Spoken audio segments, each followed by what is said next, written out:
어리석은 사람은 어리석은 소리를 짓거리기 시작하여 결국 올빠진 소리를 하다가 화를 입는다. 새벽의 기도자 여러분,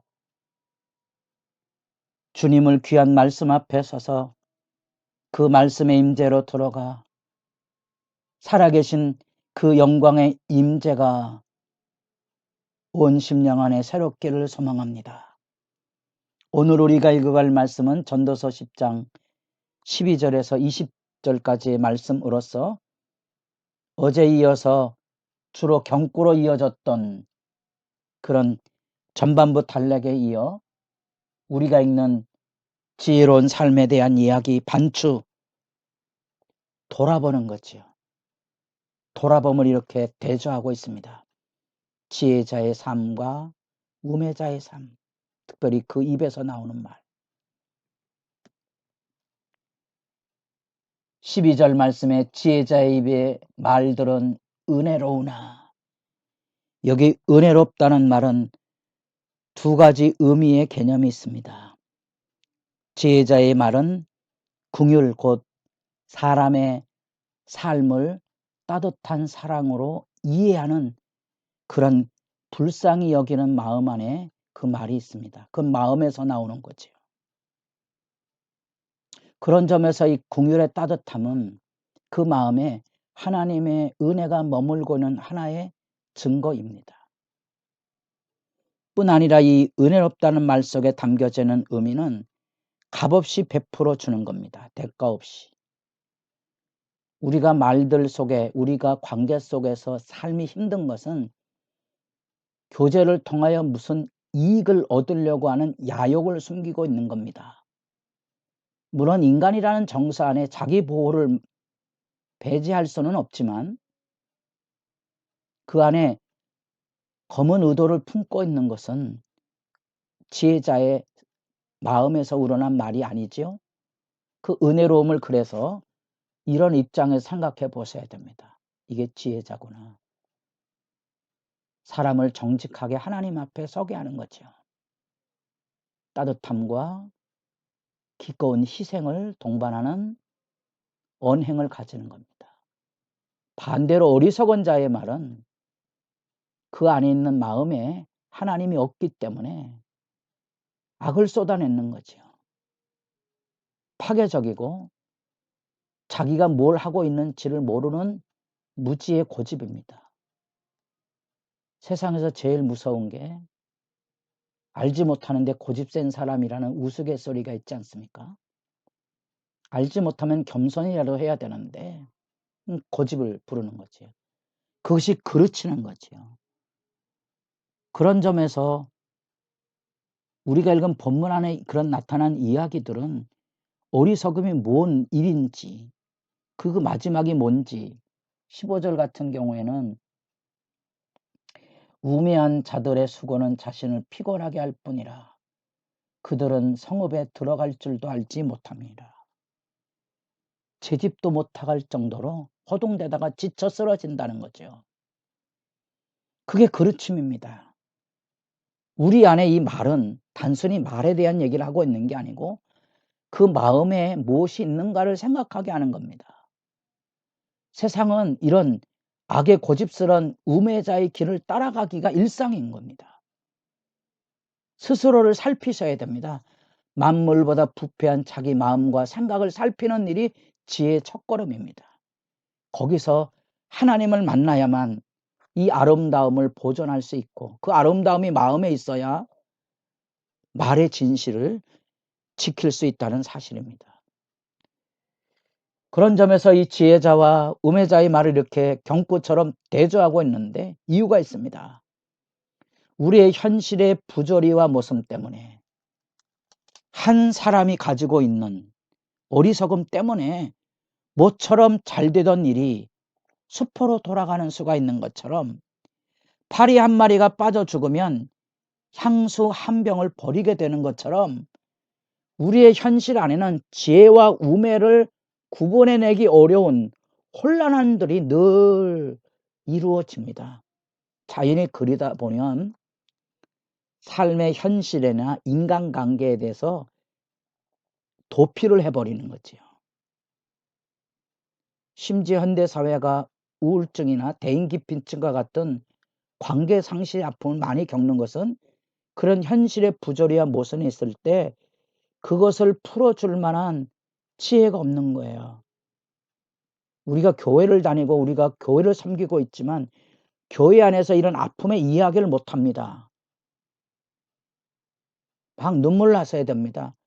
왜 진리를 찾는 데 관심이 없으십니까? 진리를 찾아가야 되지요. 기도하셔야 되고요. 질문하셔야 되고요. 대답을 찾으셔야 됩니다. 말씀을 통하여, 믿음의 사람들을 통하여. 그래서 도피나 체념하지 않도록, 그래 삶의 무기력에 무너지지 않도록, 그것을 나름대로 잘 추스리도록 하는 것이 전도서 이야기입니다. 나름대로의 추스림이 뭔가 하니 먹고 마시고 즐거운 것도 하나님이 주신 은혜의 선물이라는 것을 잘 알고 그런 부조리와 헛됨과 모성과 삶의 현실 앞에 무너지지 말고 그것이 현실이다. 잘 대처해서. 그래서 때로는 지나치게 선인이 되지도 말고 지나치게 악인이 되지 말라는 이런 뉘앙스가 뭘 의미하는지를 아셔야 됩니다. 과도하게 스스로 섰다가 무너지지 않는 걸 일깨워 주고 있는 거죠. 거기까지 하고 매듭을 치시고 분을 내어도 해가 질 때까지만. 해가 지면 이제 유대인들의 사고에는 새로운 하루입니다. 어제 아픔을 오늘에 가지고 와서 오늘을 흔들 필요는 없거든요. 오늘에 주어진 안식에 참여하시고 아침에 복된 일들을 가지고 다시 일어서는 거지요. 이게 어렵게 들릴지 모르지만 남편과의 관계가 망가졌다고 해서 남편의 삶으로 인하여 내 삶이 또 다른 혼란을 일으키는 것은 너무 무기력한 건 아닙니까? 남편은 남편의 자리, 내 마음, 내 삶은 내가 지키는 거지요. 그게 지혜로운 대처 방식이고요. 전도서는 그런 아픈 이야기들을 자조적인 표현으로 드러낼 뿐이지 그 안에 담겨진 이야기는 실질적인 지혜의 대처 방안을 일깨워주고 있는 겁니다. 한 사람의 잘못으로 인하여 모든 사람의 수고가 헛되이 돌아간다고 분노하겠습니까? 우리가 신문지상에서 보는 몇몇 사람들의 얘기를 가지고 설랑설레하고 다투고 싸우는 이런 모습들은 사실은 성숙하거나 지혜롭지 못한 거죠. 언제나 그런 망발들과 어리석은 자의 횡포가 세상을 움직입니다. 그런데 가담하는 사회가 어리석은 거고 미숙한 거죠. 사람에게는 좋은 측면이 있지만 사람에게는 늘 실수할 수밖에 없는 약점이 있는 겁니다. 예전에는 이런 말조차도 하지 못했습니다. 요즘은 최소한 3, 7째 이런 얘기를 합니다. 그 사람이 행한 선한 공과가 30이 되면 나머지 70은 받아들여 줄 수 있지 않는가. 그런 얘기를 합니다. 왜? 그동안은 그것조차도 용납이 안 됐습니다. 모두가 욕을 하는 겁니다. 민주화에 섰던 사람들은 산업화에 섰던 사람들 모두 다 매도했죠. 그러나 이제 혼란이 온 겁니다. 산업화의 주역들의 희생이 오늘날의 우리 사회에 경제적인 기초를 놓았다는 사실을 부인할 길이 없는 거예요. 공존해야 되죠. 그런 것들이 현실에 대한 대처와 수용의 지혜이고 이것은 개인적인 삶에 있어서도 중요하고 사회 공동체에 있어서도 중요한 내용을 담고 있습니다. 그런 점에서 보면 때에 맞는 말의 유익과 평화가 얼마나 소중한 일인지를 생각해 보게 되고요. 그래서 16절부터 나타나는 그런 이야기들은 사회 현실의 모든 상황 속에서 언제나 미래가 불확실하기 때문에 그 불확실함 속에서 긍정적으로 먹고 마시는 지혜를 가지는 일. 그래서 19절에 잔치는 희락을 위하여 베푸는 것이요 포도주는 생명을 기쁘게 하는 것이나. 그리고 그 얘기를 들어보세요. 돈은 범사에 이용되느니라. 참 어처구니 없는 얘기처럼 보여지죠.